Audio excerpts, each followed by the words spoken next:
Hello, my dear friends, and welcome to another episode of Europa Rediviva. I hope you have missed me. Those of you that have followed me until 2 months ago know why I stopped.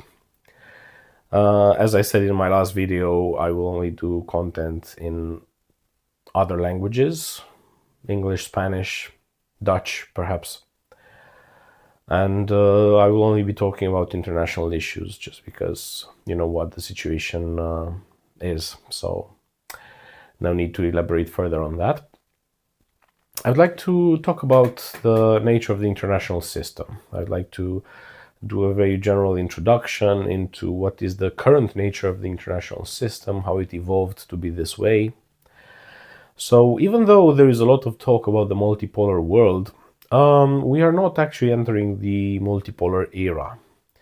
We are entering a bipolar era. Ever since 1991, when there was the fall of the Soviet Union and of the, let's say, socialist system around the world, with a few exceptions that tried to stay on, we have lived in the unipolar world, or so it seemed. There were scholars like Francis Fukuyama, mainly American or British scholars that had this imperialist worldview and that thought that the US had won the, let's say, civilizational war and the future of humanity lies in capitalism and free market democracy. Well, it's not exactly that. It's not exactly this what we had, but so was the discourse. The rhetoric was that the empire of evil fell and communism is inherently inefficient and it fell apart due to its own contradictions, and as a consequence of this the only means of production left is capitalism and it's the end of history. You know, the essay of Francis Fukuyama, I think he wrote it in 1991, even before the fall of the Soviet Union, The End of History and the Last Man. Of course it's a laughing stock, so there's no such thing as what he predicted, but this was the illusion, the imperial illusion, and the empire, because of its own contradictions, its own internal contradictions, started eroding its own power. And ever since 2016, when China surpassed the United States as the largest economy on earth, we have entered this bipolar world again. This is my take on it. So the story with multipolarity was a nice one, but it's not going to happen. What is going to happen is that the United States is bitterly defending its turf, its imperial turf. It is defending its status as the parasite of the planet. So a deficit country, a country that runs on debt. It prints the world reserve currency, or it used to, and it forces basically the countries that trade with it and those that do not trade with it through military means, it forces the countries in the international system to buy US sovereign debt with those dollars that they have to hold in reserves in order to make international transactions, international payments. Of course, it's a system that's completely not sustainable, even though during the period when I was becoming educated in economics in the 2000s, this was regarded as a stable system.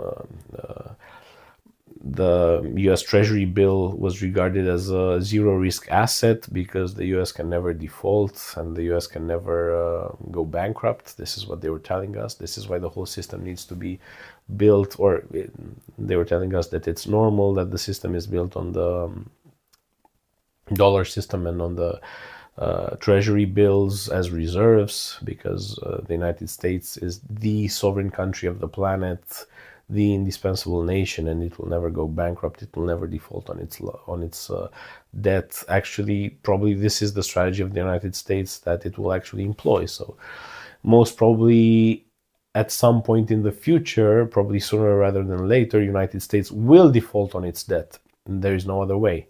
The United States is nowhere near the path of paying its debt. It's just on the path of expanding it.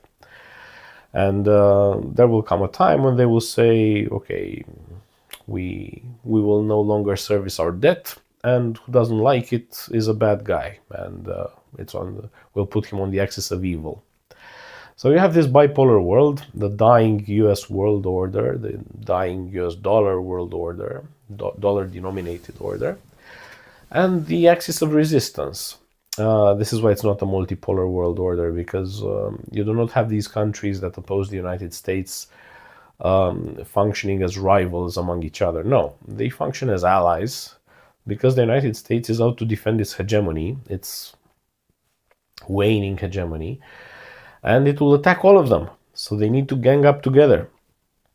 There is no other choice. In the bipolar era, the previous bipolar era, it was about the system of production. So there were the two camps. There was the capitalist US-run camp, which we have now as well, and there was the socialist system. And there were countries that were not aligned. There were many countries that are not aligned. India, Iran.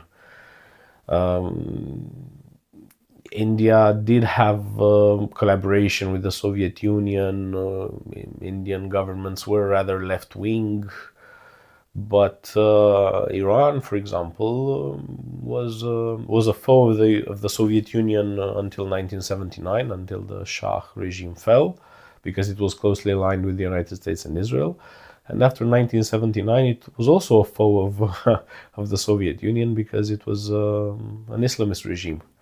And the Soviet Union was bringing so-called democracy in the nearby Afghanistan. It was fighting an Islamist regime to bring in a democratic republic. So back then, you could only have regime alignment. You could only have alignments on orthodoxy, on economic socialist orthodoxy, because you also had the Sino-Soviet split. There was not a lot of collaboration inside the non-aligned camp, the camp that was not aligned to the American imperialists. But ever since 1991, ever since the United States regarded the game as being won and acted accordingly, it became a necessity for all the countries that want to preserve some sort of sovereignty to gang up in order to resist together against United States aggression. And as you can see, the aggression led by the United States is becoming more and more blatant. If until some years ago there was some sort of layer of hypocrisy that was preserved, uneducated people were talking about the rules-based international order, not knowing that international law existed as such, as in writing. It was based on the treaties, on the UN Charter, and it was disregarded completely by the United States and by its main vassal, Israel. But for the uneducated people, it worked, to have this rhetoric of we are defending the rules-based order. Of course, non-aligned countries were asking which rules, just the rules of US unilateralism. But now there's not even the shadow of a pretense of the hypocrisy that used to accompany the American unipolar world order. So this is why we are now in this bipolar system, where China is the number one country of the axis of resistance. And through all sorts of proxy wars, the United States is trying to choke China's economy. And it is mainly targeting China's energy inputs. So China is importing a lot of hydrocarbons from the Persian Gulf, from Russia, from Venezuela it used to. And the United States is trying to take over all of these countries, or at least to demolish their energy production system in a means of choking the Chinese economy. This is what the story is about. And of course, this is the World War III scenario that is bound to happen, because the United States, through its imperial mindset that it inherited from the British, and through the Zionist elites that run it and are closely aligned to Israel, cannot see itself other than the world hegemon, the one that is dictating the rules of everybody else and that is not bound by them. So you have US officials, just like you have Israeli officials, saying time and again that international law does not apply to them, does not apply to the US. The international law does not apply to Israel. These two nations are the hegemons, the emperors of the world, and they are not bound by any kind of rules. They are just like the monarchs of the medieval times, appointed by God, and that function according to their own rules, according to whatever they set subjectively on a case-by-case basis that best suits their interest. However, they reserve the right to dictate to everybody else what to do, and in case those countries do not bend their knee, then they have their presidents kidnapped, they have their resources taken away from them, their ships hijacked at sea, their assets, foreign reserves confiscated, and so on and so forth. This is the nature of the international system, and I think it's quite obvious that the non-aligned camp will win, because the non-aligned camp is actually producing stuff. China is the number one creditor of the world, but it is also the number one producer of everything. It is the workshop of the world. It has the highest technological level, so it is hard to envisage a scenario in which it would be the United States with its current system, highly corrupt, based on lobbies, on oligarchies, that offer horrible living conditions to its citizens, that this system might win. It is unfathomable. Perhaps the only way in which the United States can win is by having some sort of nuclear war, all-out nuclear war, and hope that it will be less damaged at the other end, or doing some sort of bacteriological or chemical or some sort of illegal warfare. I mean, it is conducting such policies anyway. If you look at the history of several 20th century diseases like Lyme disease and COVID, they came out of US laboratories. The COVID story is published in The Lancet by Jeffrey Sachs. He was appointed the main investigator of the origins of the coronavirus that led to the so-called pandemic from 2020. And he wrote quite openly that the US is suppressing information, and that most probably it came out of Fort Detrick, this US biolaboratory, US military biolaboratory. But anyway, so the US is employing these tactics of not only dirty is a clean word, very dirty warfare against these countries that are not aligned. And this probably is the way that they regard victory, because otherwise a country that's 5% of the world population and something like 25% of the world GDP, but because it has a huge financial sector and derivatives upon derivatives, so its actual production capacity is way less than 25% of the planet. So such a country, it is unfathomable that it can beat the union of the biggest civilizations. So we have China, Russia, Iran, India to some extent.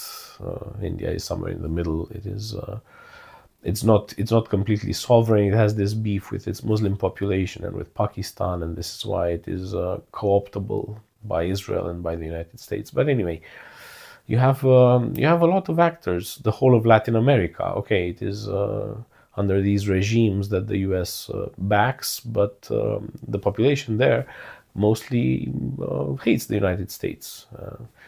Just like Spain hates the United States in Europe because it led its last foreign war against the United States, and the United States manufactured a supposed incident.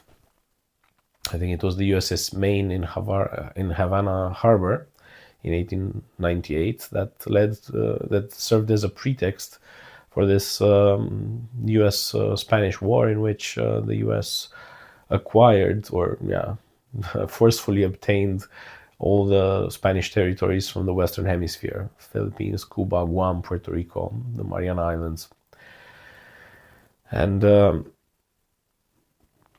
it's hard to envisage that the US can maintain its hegemony and can force so many countries to toe the line and to sacrifice themselves in order to remain debtor nations and captive customers of whatever US has to sell. Right now, with this war in Iran, having the Strait of Hormuz blocked, this strategy is basically the continuation of the Corona policy of the United States from 2020, when the US manufactured this virus and then had its client regimes buy up 10 times more vaccines from US companies than their population, and had these restrictive measures of just inoculating everybody in their society 3-4 times, unlimited amount of times, in order to benefit the United States big pharma companies. The next iteration of this imperial policy towards its client regimes is the energy policy. So the United States destroyed Nordstream in 2022 in order to force Europe to buy liquefied natural gas that was 8 times more expensive than Russian pipeline gas. And now it is trying to do the same with Asia. So Asia was buying its fuel from the Persian Gulf. And now with the Strait of Hormuz blocked, and with both Iranian and Arab production capacities highly affected by bombardments, reciprocal bombardments, and direct bombardments from the US and Israel, from the US and Israel. Of course, you have the Asian countries forced to buy also liquefied natural gas, just like the Europeans do, from the United States at several times the price. And this is how the US manages to maintain its hegemony towards its vassal states. It no longer has something desirable to sell. It no longer has something that these countries would buy out of their own volition. But they can be coerced into buying whatever the US wants to sell by creating these crises. So you have a new disease in your society. Guess what? We have the antidote. We manufactured it at the same time as the virus itself. Where are you taking your oil and gas from? From this region. Too bad. There's a war going on right now, and we are blockading it. So you can no longer get energy from that region. You need to take it from us. So whatever the US has to sell, probably it will do the same with food. Like you also need the fertilizers to grow crops in many parts of the world, and fertilizers are made with natural gas, out of natural gas. And because of this energy crisis, a lot of areas of the world will no longer be able to produce food. So guess who's going to win? Big American agricultural companies. Because they do not, they are not lacking fertilizers. Because the US has some production capacity, and it has its own natural gas obtained through fracking. So, this is how empire is maintained. You manufacture crises in the societies that are still clients of yours, and unwilling clients, and then you force them to buy whatever you have to sell. So it no longer is the gloved fist, it is the ungloved fist. It is the policy of the naked fist. And of course, there is this captive media environment in all these countries which try to portray the attacked country as the boogeyman. So Venezuela was the boogeyman because blah, blah, blah. It was suppressing its own population. Iran, again, the boogeyman because also suppressing its own population. And basically, whoever doesn't toe the line of the United States is the new iteration of Hitler and needs to be destroyed in order for humanity to live. This is the narrative that is projected onto the captive part of humanity, like us. And to some extent it works. So, for example, Europe is a willing vassal. To some extent it is an unwilling vassal because this policy of the naked fist regarding Europe is being objected against, not really credibly, but at least in terms of lip service, it is being objected against by the European elites. They regard American actions as being not nice. So the fact that the US wants to annex Greenland, the fact that the US wants to, or has already imposed tariffs on European products, whereas it has forced the European Union to open its market to American products without any tariffs, and so on and so forth. There are many many instances that can be brought forth of decisions that the United States imposed on the Europeans.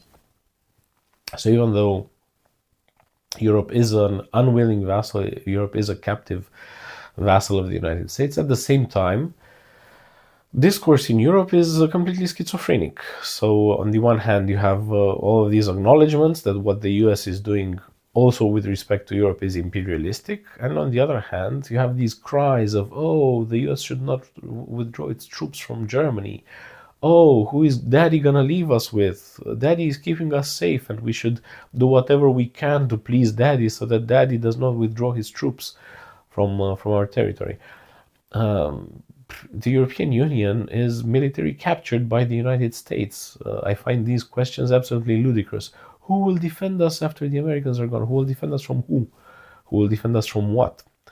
If Europe is to become a sovereign agent, if Europe is to become a player in its own right in the international system, it needs to have autonomy. It needs to make its own decisions, and of course, it needs to defend itself. So this question of who is going to defend Europe is completely ludicrous. But somehow, because it is repeated ad nauseam in the Atlanticist media that we have here in Europe, a lot of people buy into it. You know, the mayor of Ramstein said the other day, "Oh, we have 80,000 or 35,000 troops stationed in our city. Who is gonna defend our city after they are gone?" These kind of absolutely insane, childish approaches to security.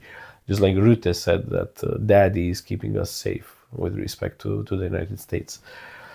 So if Europe is to become a player in its own right in the international system, it needs to have relations with the other countries, the other important countries of this planet, on its own accord, in its own terms, to follow its own objectives, to follow its own interests. So the US is right now just becoming the bully of the entire planet, including of the Europeans. And the Europeans have this bipolar political system, which is subservient to the two parties of the United States.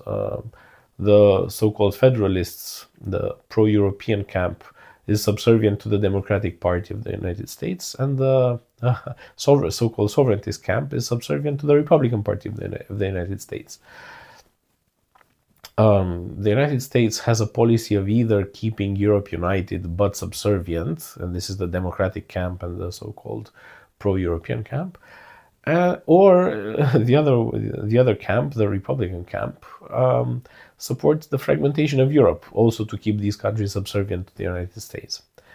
So there is no sovereigntist camp in Europe. There is no sovereigntist side to the European political system. Those that call themselves federalists and that try to portray themselves as European sovereigntists do not want to become autonomous of the United States. They want the United States to continue militarily occupying Europe.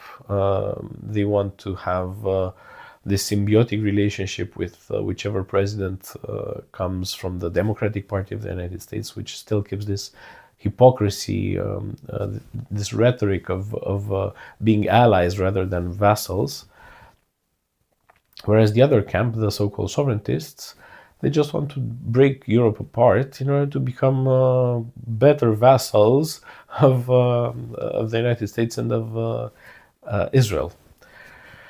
So there are no European federalists. There are no European sovereigntists. If European sovereigntists were to exist, they would have denounced, for example, the destruction of Nordstream, because a sovereign Europe would have its own foreign policy and it would have its own energy policy, and it would buy energy from whoever it wants and it would deal with whoever it wants. So a sovereign Europe would not put sanctions on China, on its main trading partner. It makes no sense to sanction your own trading partner. A sovereign Europe would not buy energy from the United States at eight times the price, but it would buy it from where it used to buy it from before 2022.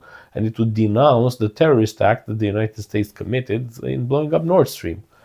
I see no political force in Europe talking about this, about the fact that the United States orchestrated a terrorist attack on the territory of Europe against critical European energy infrastructure in order to make us their client, which we were not. It was a premeditated act. The US expanded its LNG capacity way before orchestrating these crises, way before it had its captive clients, its captive markets, which it now has in Europe and in Asia because of the wars it started. And they were admitted in policy papers. When the LNG industry was expanding in the United States in 2018, 2019, there were concerns that there's no economic rationale behind it because it is too expensive. So it cannot compete with gas from other parts of the world. And the US government issued assurances that it will be able to. Just like there was this press conference with Joe Biden and the lackey of Germany, Scholz, in the White House. And Joe Biden said that if Russia were to attack, this was January 2022, if Russia were to invade Ukraine, then there would be no more Nord Stream. And the press asked him, how are you going to do that? Because it's a sovereign German project and on sovereign German territory. And Biden said nonchalantly, we have means. And they do have means. They blew it up 6 months later. And it was acknowledged as such by Trump. So Trump, in between his two terms, acknowledged that it was the US blowing up the Nord Stream pipeline. But somehow the European media doesn't want to touch it. It's like one of these third-rail subjects. The media landscape that we have here in Europe is very much subservient to the United States and to Israel, and it will never touch an issue from an angle that is unfavorable to the US or to Israel. So, for example, in this case, even though it's quite blatant, it's quite obvious who did it and who's benefiting and why it was done and so on. Europe will not address this, and there is no European sovereign movement to decolonize ourselves from the United States. On the contrary, the so-called federalists and the so-called European integrationists and the pro-European coalition in Brussels and in the member states want the US to be as involved in Europe as possible, to continue occupying us militarily, to continue using us as proxies in their wars. And its attitude towards the war in Iran is in no way surprising for me. So just like the US is upholding, just like Europe is upholding all of US's imperialist projects around the world, it is also upholding this war in Iran that that Europe stands most to lose from. And I'm pretty sure when China will become the next country in line to have a proxy war against, the European vassals of the United States will also jump on the occasion and will support the US in whatever it does, even though China is its main trading partner. Europe does not have the United States as its main trading partner, but it has China as its main trading partner, just like the rest of the world has. Because the US doesn't manufacture that many things. It just manufactures consent among its vassals. the things that the things that the United States has to sell, countries are kind of forced to buy. So the more pro-American the country is, the more it is forced to buy U.S. weapons, U.S. energy, U.S.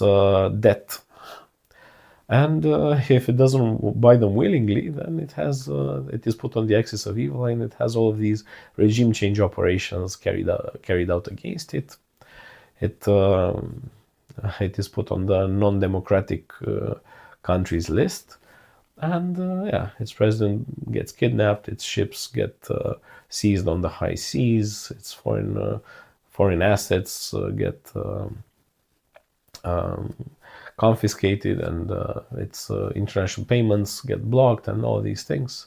So they have the whole sanctions regime put in place. Not only these measures, but also these soft measures of weaponizing international public opinion against it, saying that the leaders of the country are butchers, that they butcher their own population, and whatever else. And to the captive nations that are in the US system, this still holds to some degree. So, for example, here in Europe, because we are the most captive of all the countries in the US system, people still buy into this bullshit that all of these countries that the US attacks are somehow evil and that they need to be destroyed. So this is what I wanted to tell you. I will continue doing videos about the international world system. I'm no longer preoccupied with things that got me into trouble until now. So until next time, like, share, subscribe, and if you want to support my work, you'll find a link in the description of the channel how to do so. So until next time, stay tuned.